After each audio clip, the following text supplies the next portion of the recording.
Présentation de cette caméra Tenvis TH692, donc qui n'a pas de voyant de bon fonctionnement, c'est-à-dire que rien ne signifie qu'elle est allumée, mais justement du coup comme elle est chaude, ça signifie qu'elle l'est. Donc elle a été reliée au réseau en filaire via un câble Ethernet, donc ça c'est une partie de la caméra, ici le bouton Reset. On va télécharger l'application New Tenvis que je vais ouvrir, donc j'en avais déjà configuré une autre parce que j'ai une autre caméra Tenvis. Et je vais configurer celle-là en touchant le petit plus. Et donc, soit il va chercher lui-même une caméra dans le réseau, soit je vais, moi, l'ajouter manuellement avec le petit code flash ici, donc qui est aussi sur la caméra à ce niveau-là. Donc, on va le flasher. Voilà, la caméra, du coup, tout de suite est reconnue. Je vais sélectionner et elle devrait s'ajouter. Non, la caméra c'est celle-ci. Voilà, on va changer le mot de passe. Le mot de passe a été changé. On en profite pour dire que la base ici est en matière, ça semble être de la céramique, que là on a du métal et ici du plastique, mais c'est particulièrement costaud. C'est même peut-être pas du plastique quand même. Donc on voit que c'est quand même assez costaud. Et puis là, ça y est, en direct, on voit l'image qui est... Alors tiens, on va filmer le BB8 ici. Voilà, avec on le voit quand même une qualité d'image tout à fait correcte. Ensuite, on va pouvoir du coup paramétrer quelques éléments ici, comme par exemple prendre une photo. Donc on va le faire ici. Hop. Ah oui, si je mets mon doigt, ça part. Voilà, la photo est prise, nous l'avons vu. On peut aussi déclencher l'enregistrement vidéo. Donc ici, tout ce qui se passera sera filmé pendant le temps que je suis en train de filmer. Donc là, il y a un petit décalage. Voilà, alors c'est normal puisque comme je suis connecté au réseau Wi-Fi, il y a des données qui sont envoyées, des données qui sont téléchargées. Et puis je vais pouvoir aller consulter ici les images que j'ai prises. Donc on voit ici la photo de tout à l'heure, et puis la vidéo. Ça, ah si, voilà, ça déclenche ici.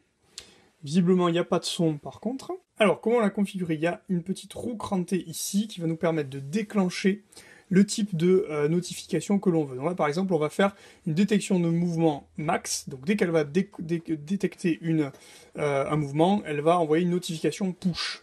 Et éventuellement aussi une alerte mail. Donc il va falloir configurer son adresse mail pour avoir du coup un mail. Ensuite, l'enregistrement. Donc là, s'il y a une carte micro SD inclus ou s'il y a de la mémoire inclus, ça devrait pouvoir se faire, sauf que là, moi, je n'en vois pas. Donc on va devoir la relier à un FTP, par exemple.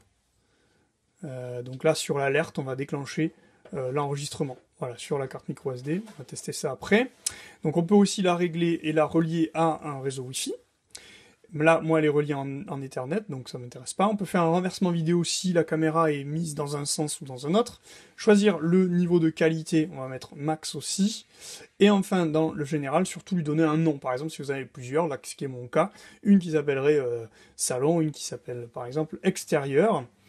Et voilà. Et donc, à partir de là, maintenant, on va donc tester la détection de mouvement. Donc, je vais mettre en veille mon téléphone. Et on va faire passer quelqu'un devant la caméra pour qu'il y ait une alerte qui se fasse. Alors normalement l'alerte devrait arriver sur ma montre en même temps. Alors là voilà, j'ai une notif sur ma montre qui me signale qu'il y a un événement sur la caméra. Et j'ai aussi une notif ici sur le téléphone, donc qui me signale qu'il y en a une autre. Enfin, qu'il y en a une. Et donc je vais pouvoir aller consulter directement ce qui s'est passé. Par contre, donc comme il n'y a pas de carte SD à ma connaissance dans la caméra, il n'y a pas d'enregistrement qui se fait sur ce modèle-là. Donc je suis juste alerté et je peux consulter ce qui se passe, mais il n'y a pas de feedback, il n'y a pas de retour sur ce qui s'est passé. Voilà, donc ça, c'est un petit peu dommage sur ce modèle-là. Alors moi, je vais me déconnecter du réseau Wi-Fi pour montrer que j'ai accès à ce que voit la caméra lorsque je suis seulement en 4G. Donc on y va, je me connecte sur la caméra.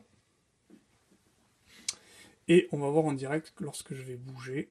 Voilà, donc là je suis en train de bouger, ça on le voit très bien. En résumé, on a là affaire à une caméra de bonne qualité qui permet de voir en direct les événements qui se déroulent. On a une alerte sur le téléphone, mais elle a plutôt tendance à être décalée, ce qui est pas top quand même dans le cas d'une effraction. Et pas vraiment de moyen de stocker les vidéos en dehors d'un FTP. Mais donc là j'avoue que mes compétences techniques ne sont pas encore dévolues et prêtes à gérer cela. Mais il faudra que je m'y penche pour pouvoir utiliser cette caméra à fond. Cela n'en fait donc pas complètement une caméra grand public et utilisable par tous, parce qu'il faut quelques compétences techniques, donc c'est un petit peu dommage quand même.